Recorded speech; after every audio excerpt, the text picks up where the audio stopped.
Judith Onkwo is a technology evangelist, a business psychologist, and a co-founder. Donc, Judith est une évangéliste du business et cofondatrice de We Will Lead Africa. Nous allons diriger l'Afrique. Elle est basée au Nigeria, à Lagos. Donc, dites bienvenue à Judith et commençons cette session. Merci, merci. Good afternoon, everybody. Thank you. Bon après-midi à tous. Merci à tous d'être venus aujourd'hui. Je vais vous parler un peu du travail que nous avons fait à Lagos, au Nigeria, en général, et après, de manière plus spécifique, les projets dans lesquels nous sommes impliqués. Donc, en général, quand je parle, les gens disent « Oh, vous faites de la VR, de la réalité virtuelle au Nigeria? Pourquoi? Quelle idée de commencer là-bas ?» Donc, laissez-moi de vous parler de cette aventure. Donc, je ne sais pas si beaucoup d'entre vous ont déjà été au Nigeria, mais pour vous donner un peu de contexte, c'est un pays à l'ouest de l'Afrique. La population est estimée à environ 190 millions de personnes, donc on est assez nombreux. On projette à être le troisième pays le plus peuplé après la Chine et l'Inde. On est un pays avec énormément de culture et énormément de langues. Le dernier décompte, on avait plus de 200 langues. Donc très diversifié. Donc au niveau de la réalité virtuelle, on a commencé un lab à Lagos qu'on a appelé MEC 3D. Donc, en Yoruba, c'est le langage qui est utilisé au sud-ouest du Nigeria. On a commencé tout petit. Moi, j'ai pris un ordinateur qui était prêt à faire de la réalité virtuelle, quelques headsets et quelques livres sur la réalité augmentée, la réalité virtuelle. Donc voilà comment j'ai commencé. Un poste dans un coin et en disant « Hey, si vous êtes curieux sur cette technologie, venez me voir ». Et je ne sais pas si vous vous souvenez, en 2016, on disait c'est l'année de la réalité virtuelle. Il y a eu énormément d'attentes que ça allait vraiment changer le monde. Il y a eu beaucoup d'excitation autour de ça. Donc on pensait que c'était une aventure de laquelle on voulait faire partie. Donc au Nigeria, si vous pensez un pays il y a 5 à 10 ans, on n'était certainement pas sur le marché global des créateurs. On était dans quelques domaines, par exemple, on peut toujours nommer des super talents dans certaines industries, mais pour les technologies, on n'était pas vraiment des créateurs, même si on a eu beaucoup d'innovations dans le pays. Et du coup, il y a eu vraiment un tournant à adapter les technologies plutôt que d'utiliser les technologies qui nous sont vendues pour les adapter à nos besoins. Donc, on a commencé à faire de la création. Donc, on a commencé la première semaine de juillet en 2016. Et cette semaine, on a eu une démonstration de réalité virtuelle. On a demandé aux gens de venir s'ils étaient curieux et qu'ils voulaient découvrir. Donc cette journée, pendant 5 heures, on a eu à peu près une centaine de personnes qui sont venues pour tester la VR et en parler, découvrir les possibilités qu'offre cette technologie et voir ce que ça peut leur apporter à eux. Donc, je suis vraiment contente de parler de ça, qu'en 2016, les gens qui venaient dans notre dans notre espace, dans nos bureaux. 90% d'entre eux n'ont jamais utilisé la VR avant. Certains en ont entendu parler, ils ont entendu parler du Google Card, mais ils ne savaient pas trop ce que c'était. Et maintenant, quand j'ai des gens qui viennent aujourd'hui, au moins la moitié ont testé la réalité virtuelle. Donc on voit comment les choses ont énormément changé avec le temps. Mais ce jour-là, en 2016, on a des gens qui sont venus et ils voulaient nous challenger sur les possibilités de cette technologie. Donc beaucoup de discussions. On a testé des casques de réalité virtuelle mais voilà, qu'est-ce qui se passe après? Qu'est-ce qu'on peut faire avec tout ça? On voulait pas que ce soit juste des discussions autour de ça. On voulait que ce soit une technologie qu'on puisse utiliser pour créer. Donc, on a décidé de hoster un hackathon. En novembre 2016, on a créé le premier hackathon de réalité virtuelle au Nigeria. Et on voulait vraiment promouvoir le fait que la croyance que j'ai que cette technologie peut être utilisée pour développer d'autres outils pour créer des solutions pour l'éducation, par exemple, la médecine et le tourisme. On a utilisé ces secteurs particuliers car ce sont des domaines dans lesquels on voit on peut faire un impact direct dans un pays comme le Nigeria. Et voici ce qui en est sorti. La photo que vous pouvez voir était le meilleur hack qu'on ait fait. C'était un produit qu'on a appelé Firm. Et c'est une expérience où vous pouvez voir il y a un objet Leapmotion attaché à un truc de VR. Et c'est super intéressant de voir des gens tester de nouvelles choses qui n'étaient pas possibles avec des outils traditionnels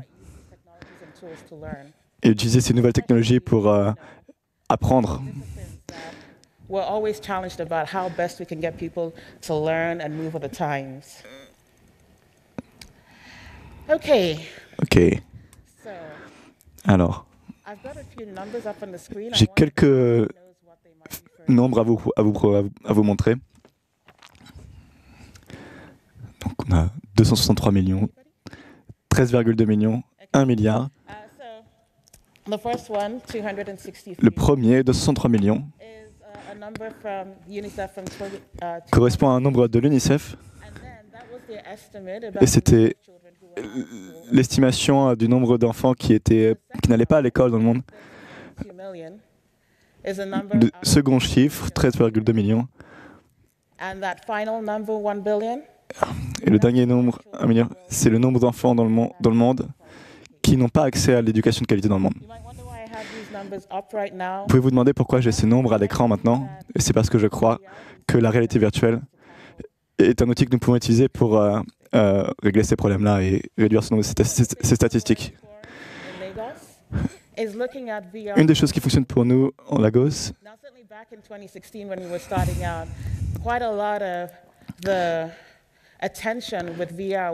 quand on a commencé, beaucoup d'attention sur la VR. L'attention s'était concentrée sur des secteurs comme l'industrie du jeu vidéo. Et on voulait changer les choses et changer notre attention vers d'autres secteurs. Et malgré ce que les gens pensent de manière générale, que la VR c'est cher, mais que malgré ses défauts, ça peut être une solution pour l'éducation. Et voici comment ça pourrait fonctionner. Imaginez si on prenait des solutions qui ne coûtent pas très cher, comme des téléphones portables, des lunettes faites à partir de boîtes en carton, des batteries solaires, puisque en Afrique, l'électricité le réseau de distribution d'électricité n'est pas très fiable. Et donc, vous voulez avoir une solution d'apprentissage qui était tout dans une boîte et facilement déplaçable. Et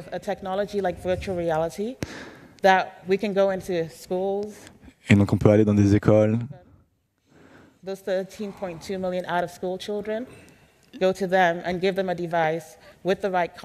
Aller dans ces écoles où il y a des millions d'enfants et avec ces objets, avec ces devices. I mentioned we were 190 plus million people. The infrastructure is challenged in terms of trying to deal with that number. And you'll easily have classrooms with over 100. Et ces outils plutôt low cost nous permettent de gérer le manque d'infrastructures, de gérer l'échelle à laquelle on est prêt, avec, on se disait qu'il y avait 190 millions d'enfants. Vous savez, avec la réalité virtuelle, si c'est un labo virtuel ou la possibilité de faire des expériences ou explorer le système solaire, énormément de nouvelles opportunités ou d'expériences s'ouvrent qui n'auraient pas été disponibles normalement, même si on avait dédoublé notre budget pour l'éducation. Ça, c'est une photo d'une des écoles où on a exploré la réalité virtuelle comme possibilité supplémentaire pour le curriculum d'éducation. Donc la réalité virtuelle est vraiment une possibilité et c'est ce que je trouve vraiment excitant avec ça. Et un autre domaine, c'est l'art et la culture. La semaine dernière, un philosophe une philosophe connue au Nigeria est décédée. C'est Sophie Oluwole. Elle a promu énormément la culture nigériane à travers le monde. Et si on pouvait utiliser ce qui...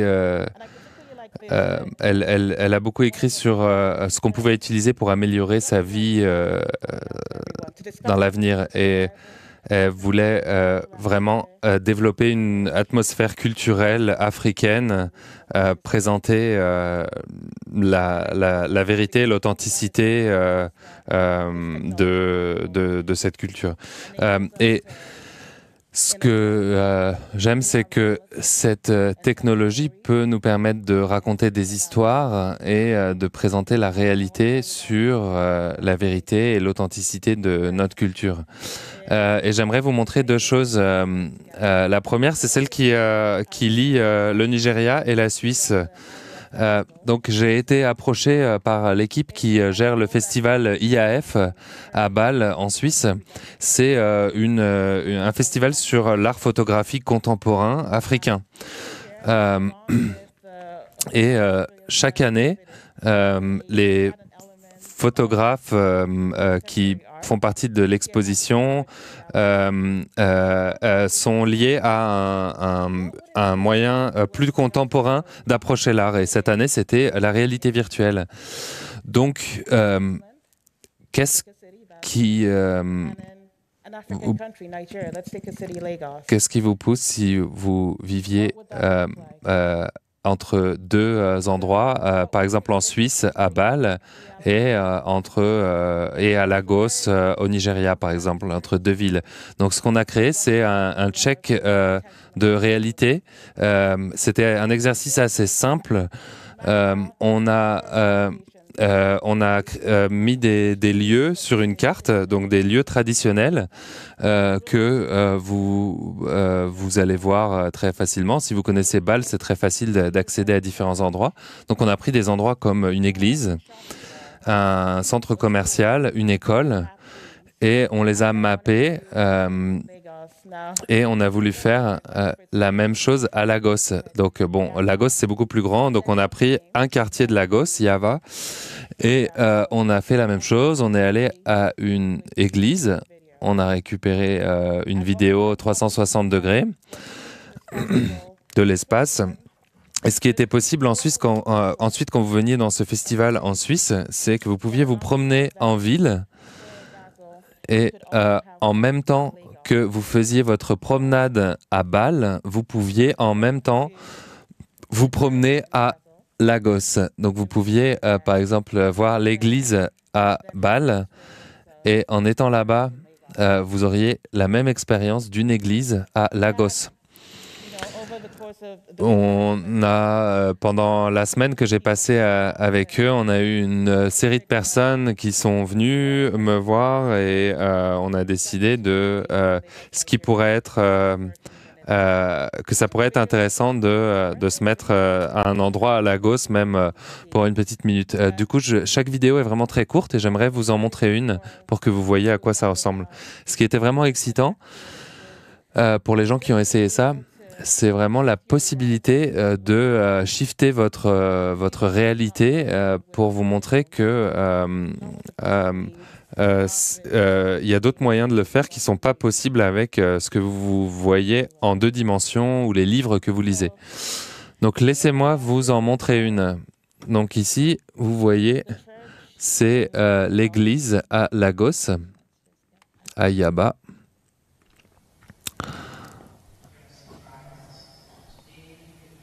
Donc on lit la vidéo. Donc ce qu'on a fait, c'était pendant une journée de semaine. La caméra est positionnée là où la chorale normalement chante. C'est une église catholique. Donc ici, on avait une messe qu'on voit que un service est en cours. Donc ici, voilà, on est au centre.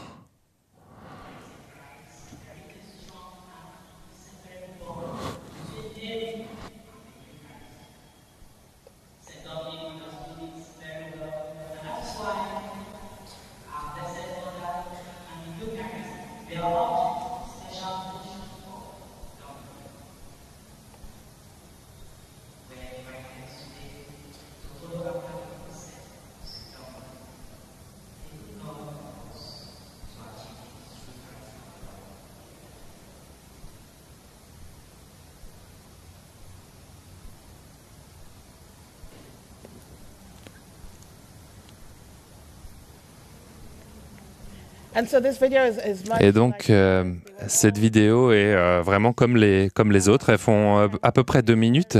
La caméra était stationnaire et ce qu'on voulait, c'était vraiment récupérer l'impression que vous auriez si vous alliez dans ce lieu et que vous vous mettiez au milieu et que vous regardiez autour de vous. Et on voulait vraiment vous donner la même expérience voilà, si vous étiez à Lagos et que vous regardiez autour de vous pendant 1 minute ou 2 dans ces différents lieux.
Et cette démonstration que je vous ai montrée dans cette église a également été faite dans d'autres endroits comme une université, une école, une bibliothèque, à Lagos, une banque, un hôpital. Des petits extraits de la vie courante dans la ville qu'on a été capable de partager. Bien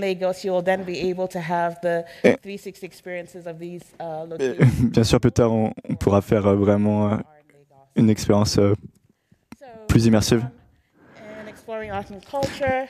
Alors, pour explorer donc, la culture, la première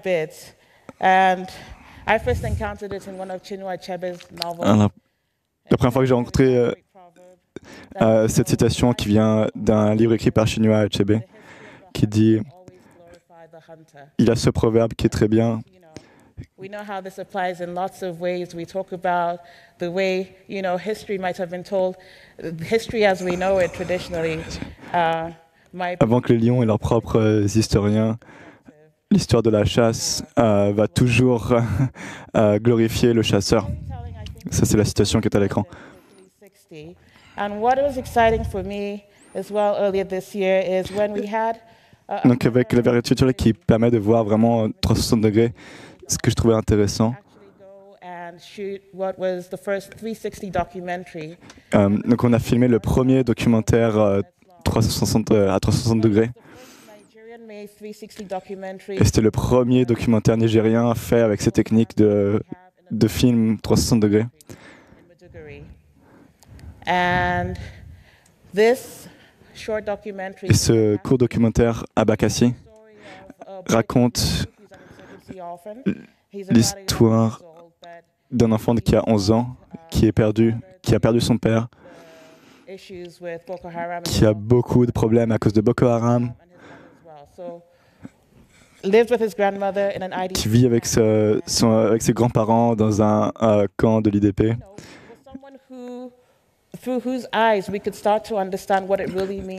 On voulait donner sa vision des choses pour mieux comprendre cette tragédie. Donc on a projeté ce documentaire à Lagos en novembre. Et ce qui était vraiment intéressant, c'est qu'on avait des gens qui avaient été dans ce camp de l'IDP. Et ils sont venus à la projection. Et quand ils ont... Et ils disaient que ça semblait encore plus réel que la véritable réalité. Et quand on leur a demandé ce qu'ils nous disaient en fait, c'est qu'une fois que quand vous êtes là-bas pour de vrai dans le camp, c'est trop d'émotions d'un coup. Et vous n'avez même pas le temps de comprendre ce qui vous arrive, de ce qui vous entoure. Mais quand vous en faites l'expérience à travers la réalité virtuelle, vous êtes complètement concentré sur ce qui vous entoure, sur l'expérience. Et donc, je vais vous jouer un extrait de la projection et non du documentaire en lui-même. In Lagos.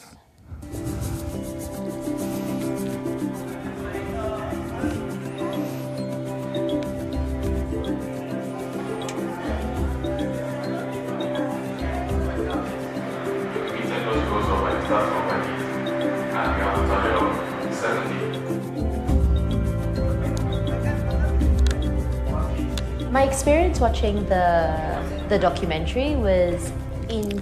Mon expérience en regardant le documentaire était très intense, les mouvements. C'était complètement différent de la véritable réalité.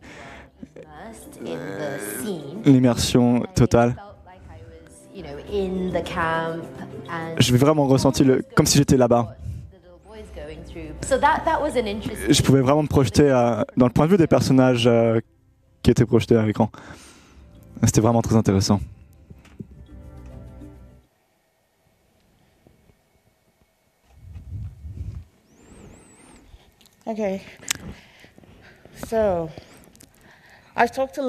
Alors j'ai parlé un petit peu des projets que nous avons faits, dans lesquels nous avons été impliqués.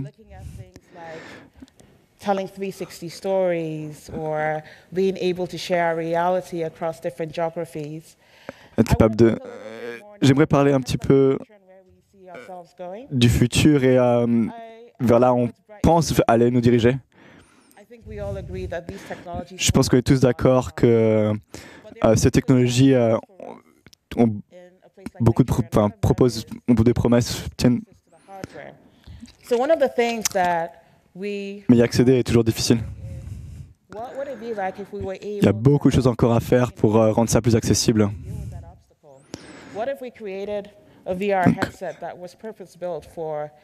Qu'est-ce qui se passerait si on pouvait créer un système de réalité virtuelle qui sera complètement all-in-one, self-contained, très facile à déplacer, très facile à déployer, complètement autonome?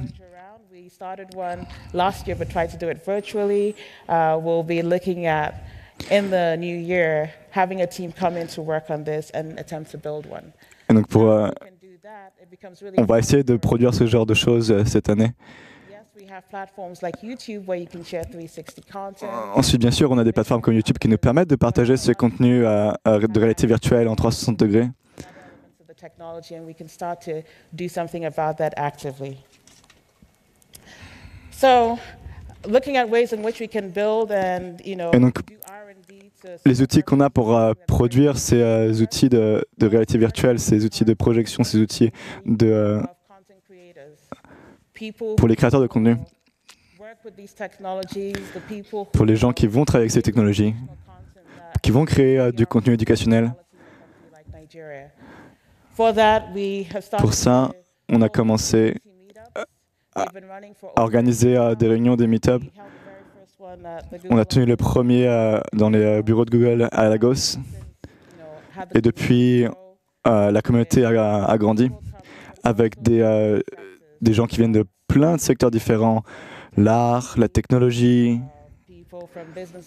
business, qui sont également intéressés par les opportunités commerciales de ces technologies-là. Et on a regardé ce qu'il était possible de faire quand tous ces gens-là se réunissent.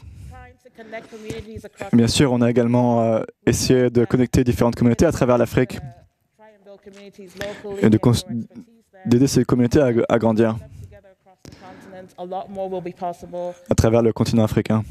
Puisque en unissant nos forces, on peut avancer plus vite et faire plus de choses. Et donc on a organisé un hackathon qui se tenait en simultané dans plusieurs pays grâce à la réalité augmentée et la réalité virtuelle. Par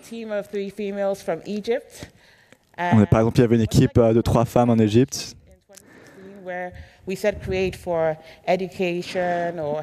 Donc en 2016, on nous a créé pour l'éducation. L'éducation, la santé, le tourisme.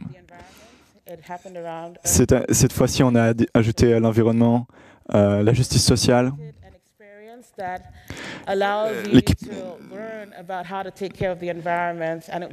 Une des équipes a créé du contenu à propos de comment prendre soin de l'environnement.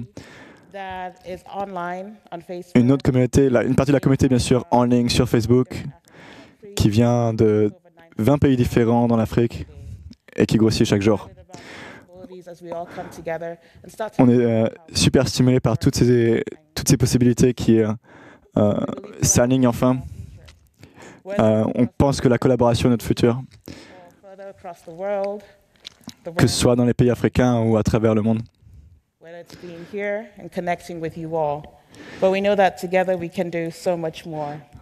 On sait bien qu'ensemble, tous ensemble, nous pouvons faire tellement plus. Particularly when I'm talking about using the technologies for the first time. Very, very excited to know that the future is ours to create. Je suis très stimulé par le fait que le futur nous appartient et c'est à nous de le créer. Create in a way that maybe we're not yet imagining, but perhaps we should. Et créer des choses de manière qu'on n'imagine même pas aujourd'hui. Avant de partir, j'aimerais vous montrer une dernière vidéo qui vous montre à quoi ça ressemble dans notre laboratoire où on développe tout ça.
Thank you. Merci.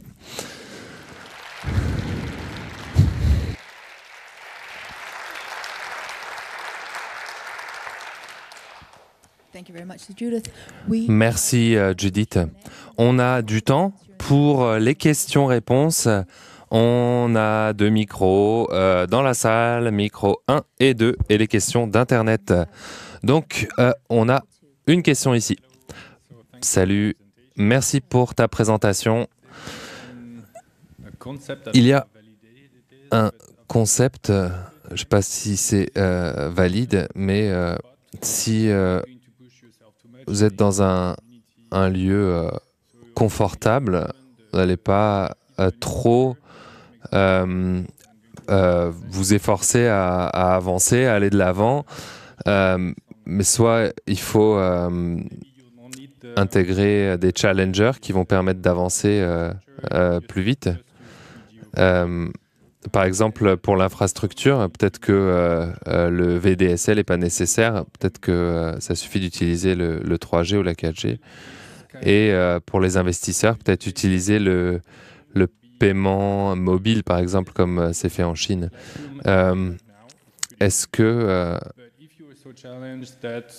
l'idée de l'intégration dans l'éducation avec l'amélioration des cours, c'est bien, mais je pense qu'il y a d'autres manières. Est-ce qu'il y a d'autres manières qui peuvent être intéressantes?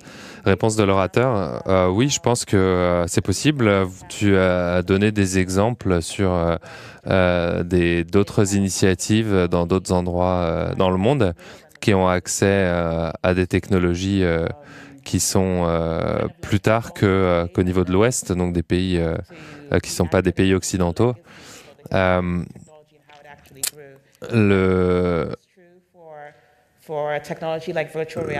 pense que c'est vrai aussi dans le cas de la réalité virtuelle utilisée dans l'éducation.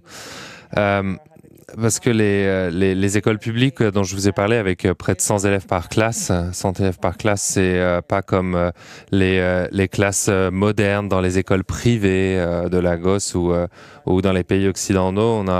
On a un professeur pour 20 élèves à peu près. On a besoin les infrastructures qu'on a aujourd'hui ne sont pas suffisantes.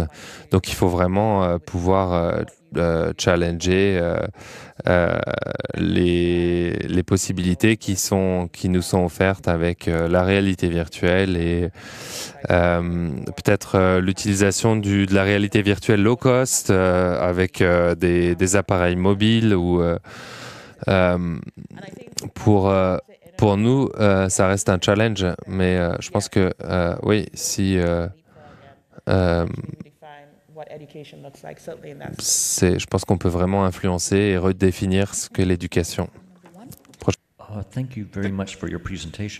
Merci beaucoup pour votre présentation. J'ai lu pas mal d'études où les gens ont trouvé que si les enfants jeunes passaient trop de temps dans la réalité virtuelle, alors ça pouvait poser problème à leur développement cognitif. Alors je demandais si on pouvait avoir une progression vraiment progressive et leur donner accès à cette technologie-là en fonction de leur âge, par exemple.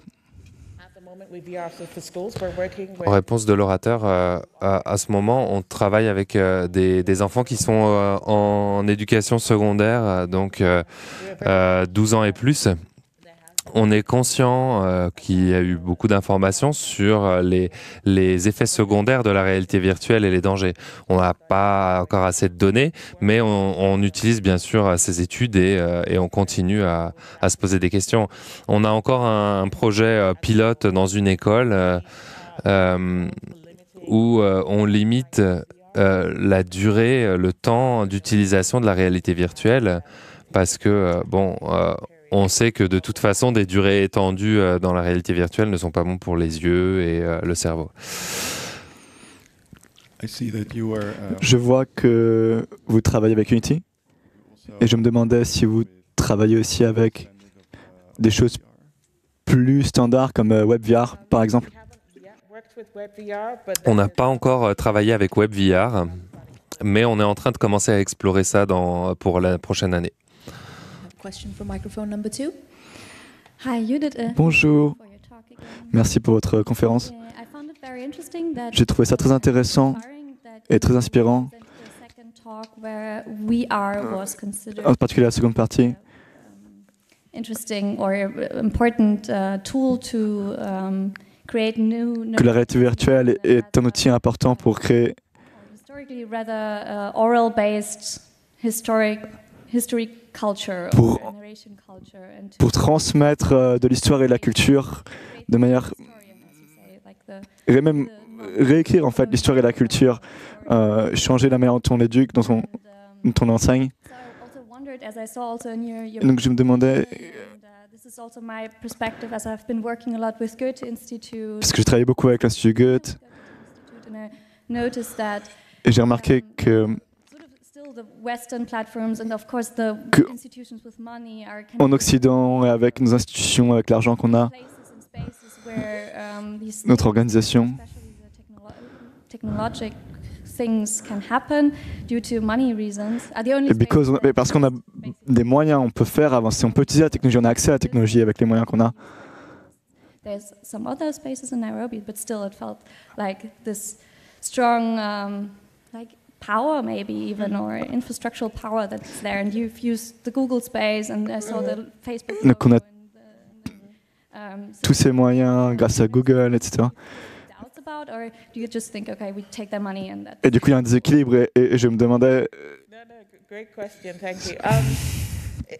It's interesting that you ask because for me personally, C'est une très bonne question. C'est intéressant que tu demandes parce que pour moi, je pense que la plupart des industries de la tech, à mon avis, ne voient pas les pays africains comme un marché de la réalité virtuelle. On le voit quand on voit que les produits sont même pas accessibles là-bas et les services même pas disponibles. Mais je pense, j'ai parlé beaucoup de collaboration et je pense que à l'avenir, c'est important qu'on travaille tous ensemble. Ils ont fait beaucoup de travail au niveau de ce qui est possible avec la technologie et de ce qui va être possible à l'avenir, juste avec le budget en recherche et développement. Et je suis vraiment content qu'on puisse travailler avec eux dans de tout moyen possible, mais en plus, je suis quand même très inquiet de développer tout par nous-mêmes, parce que on a notre propre voix et on aimerait bien ne pas être influencé par aucun parti extérieur. Le problème, c'est que l'équipement est particulièrement cher, surtout pour nous. Et l'avantage, c'est que l'équipement peut nous être fourni aujourd'hui. We have a question from microphone number 1. on a une question du premier microphone. Merci pour votre conférence. Je suis désolé si vous avez déjà parlé de ça. Je suis arrivé en retard. Mais je voulais vous demander si vous travaillez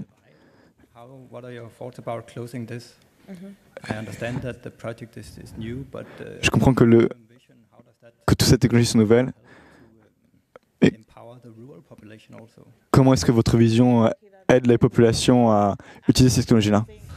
Merci, très bonne question. Une des choses qui nous a poussé à monter ce lab, c'est le fait que on ait reconnu une division. J'ai passé plusieurs années dans le secteur de la tech pour voir un peu ce qui était possible. Et j'ai vu ce que les jeunes personnes sont capables de faire avec le développement logiciel et les nouvelles technologies. J'ai vu qu'il y avait vraiment du potentiel sans limite. Mais bien sûr, il y a toujours un challenge d'accès aux ressources et aux opportunités. Et c'est vraiment ce qu'on essaye de faire. Et c'est pour ça que l'élément communautaire est vraiment très important pour nous. On met à disposition l'équipement, les ressources dans les labs Et on veut vraiment regrouper les communautés et aider les gens à collaborer, à se retrouver ensemble. On cherche des moyens de soutenir l'apprentissage et l'extension en créant des activités ou parfois des fonds, des subventions pour passer faire des études dans le domaine du numérique. Mais on ne peut pas encore s'adresser à l'intégralité de la population, ce qui est quelque chose de très critique, mais un constructeur de téléphone va vouloir, un réalisateur va vouloir réaliser son film avec les moyens disponibles au Nigeria. Donc, c'est déjà une bonne chose. Let's take the first one. First of all, thank you, Judith, for this great presentation. Very short question and specific question. When it comes to VR in education, there is one major problem. Quand il s'agit de réalité virtuelle et d'éducation, il y a un problème majeur. Answer to this question, but there is no real business model for that. Il n'y a pas vraiment de business model pour ça. When it comes to integrate VR, Quand il s'agit d'intégrer des contenus de réalité virtuelle avec l'éducation, il y a un gros problème. official program, Et comment est-ce qu'on peut intégrer cette nouvelle technologie dans les programmes officiels? VR content, Quel type de contenu peut être transformé, adapté à la VR? regular, let's say, official education authorities. Is any board Est-ce qu'il y a un moyen de prendre contact avec les organismes officiels qui gèrent ces programmes? progressively into curriculums? Are you thinking about that? Because Est-ce que vous songez à ça, à intégrer vraiment in Egypt, in China, la réalité virtuelle avec les programmes officiels, avec le contenu officiel, les programmes d'éducation? it is very hard to integrate it of one time into a real official curriculum. So, how you identify the content and how Comment est-ce que vous identifiez le contenu qu'il faudrait d'abord Thank you. proposer en priorité? Yeah, I mean, all of the things that you've just mentioned, very, very real. Oui, vraiment, tu as mentionné des gros problèmes pour nous.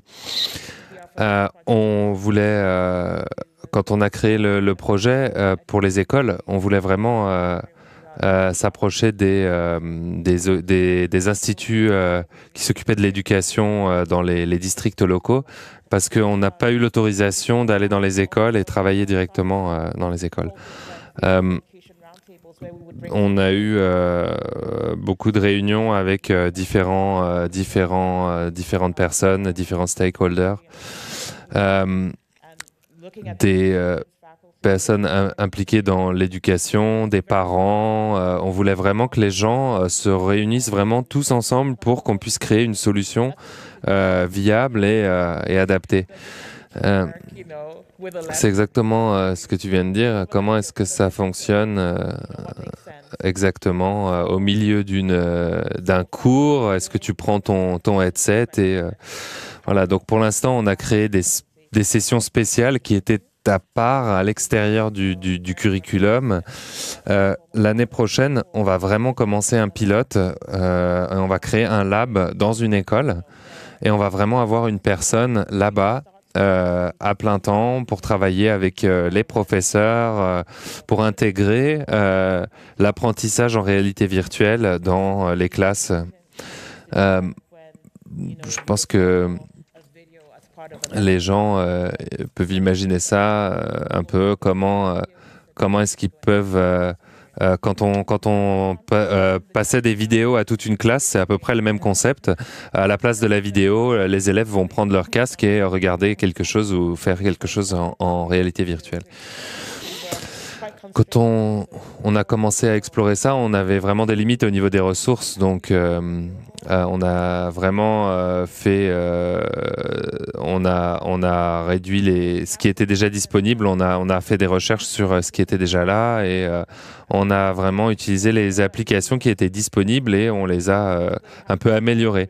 Mais on sait qu'on doit créer du contenu. On doit créer du contenu constamment, ça doit être du contenu localisé, ça doit être du contenu avec différentes langues pour que ce soit accessible aux personnes en local. On est impliqué avec la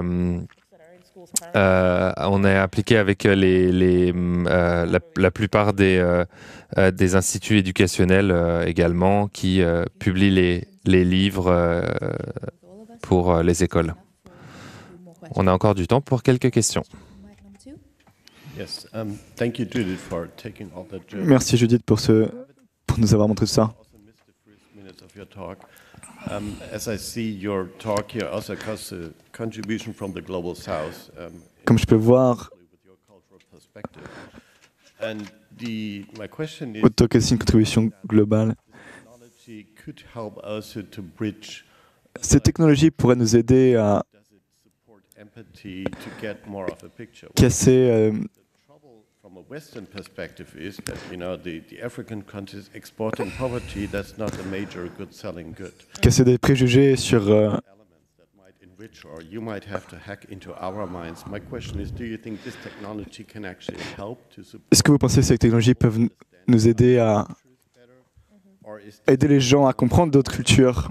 experimental thing within your control and cultural context to do your own educational or Yeah. other purposes? Thank you for that question. Merci pour la question. Oui, je pense que ça va nous aider à comprendre l'expérience et expérimenter les cultures d'une meilleure manière. On pourra expérimenter l'empathie aussi vis-à-vis de notre culture. Quand j'ai commencé le lab en 2016, un des principaux challenges The stories you hear about visa refusals can be quite heartbreaking. But people would put on the VR headset and sit in a chair and c'était d'avoir de l'équipement.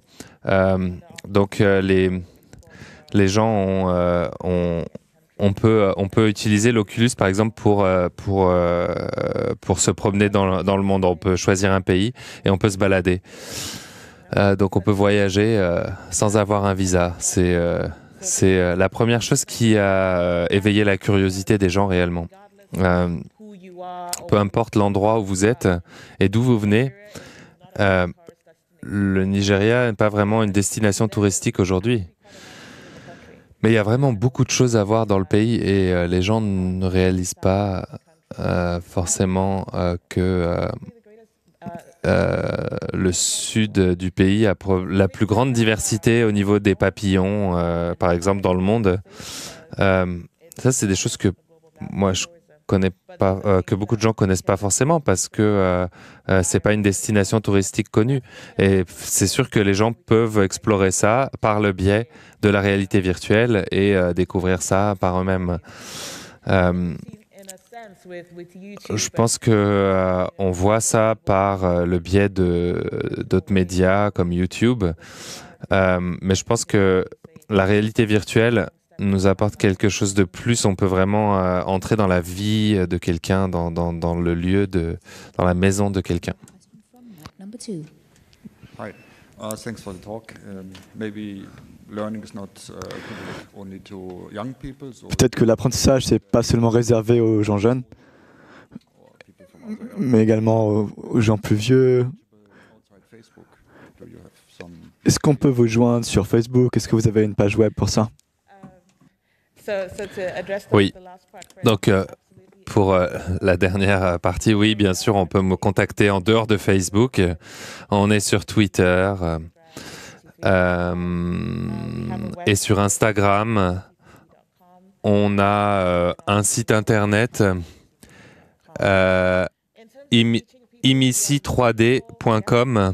C'est le plus simple, ou @imici3d.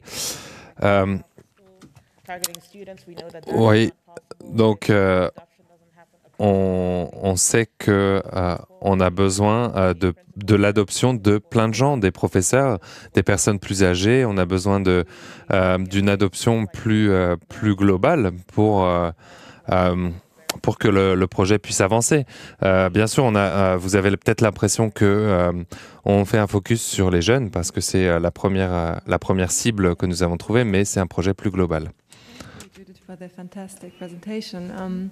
I was wondering about, I've never heard, I think, VR and communal efforts. J'ai jamais entendu parler d'efforts communautaires avec la réalité virtuelle. C'est la première fois que je vois une communauté travailler d'une manière aussi belle. Hyper-individualized, even isolated, non-social as such an activity. So I think this was a brilliant new way of seeing the potential. I would be very interested in how you see that kind of maybe difference. Yeah. Comment vous voyez ces différences entre comment vous voyez le rôle de la VR pour éviter l'hyper-individualisme et construire des communautés? Merci. Je pense vraiment que la collaboration, c'est le moyen d'avancer.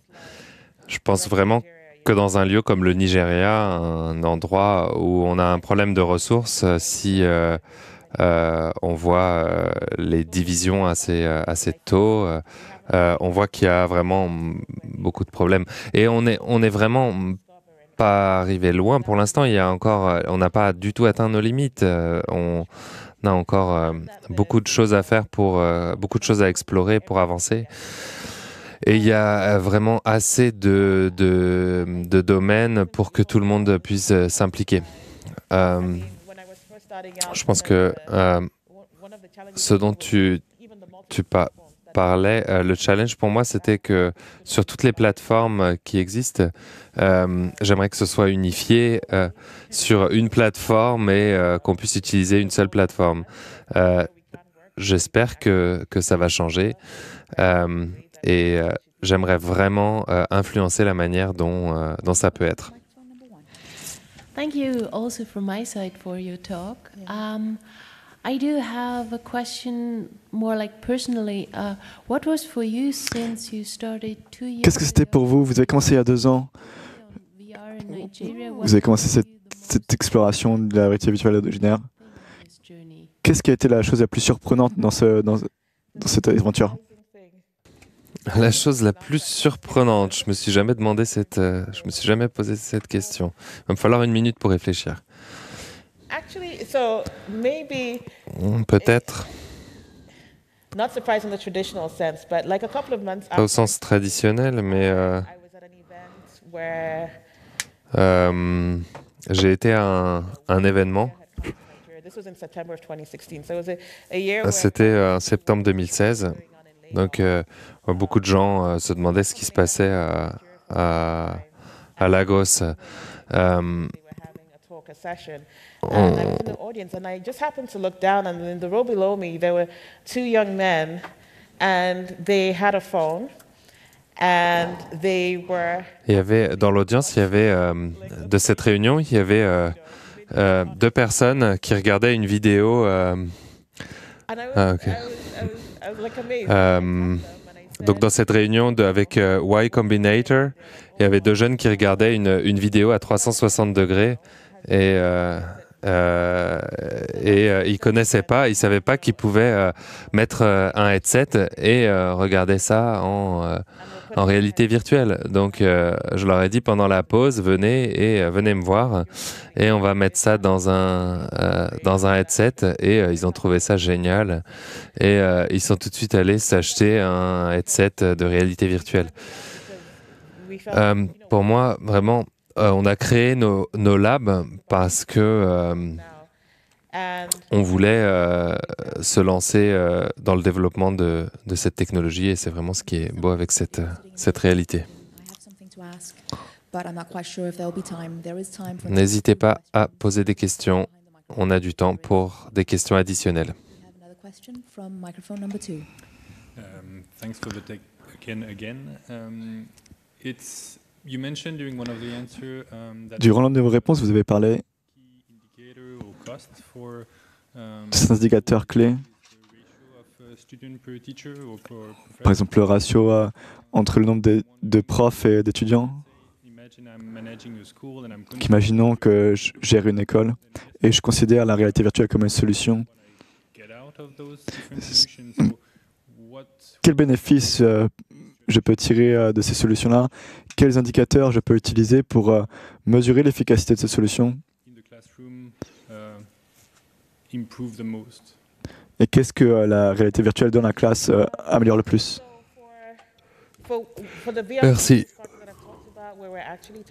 Donc pour la VR dans les écoles, on voulait vraiment s'adresser aux écoles publiques et on veut vraiment améliorer les résultats de l'apprentissage scolaire par la réalité virtuelle. Les enfants ne travaillent pas sur un ordinateur que dans un livre, mais s'ils peuvent vraiment en voir un, s'ils peuvent parler de différentes expériences, mais pas uniquement en parlant ou en le voyant dans un livre, mais en le faisant eux-mêmes, c'est ce qu'on peut faire dans cet espace virtuel. Et c'est vraiment le résultat de l'apprentissage qui est la clé pour nous, et c'est vraiment ce qu'on veut voir comme résultat. Et je pense qu'on va voir, ça va dépendre des secteurs sur lesquels on va se focusser. Je pense que dans les écoles publiques, ça va être assez simple de cibler les résultats pour les écoles publiques avec très peu de ressources. On aura beaucoup plus de facilité.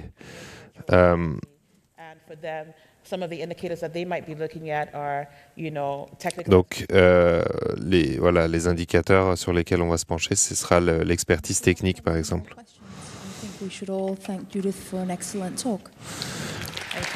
Remercions tous Judith pour un super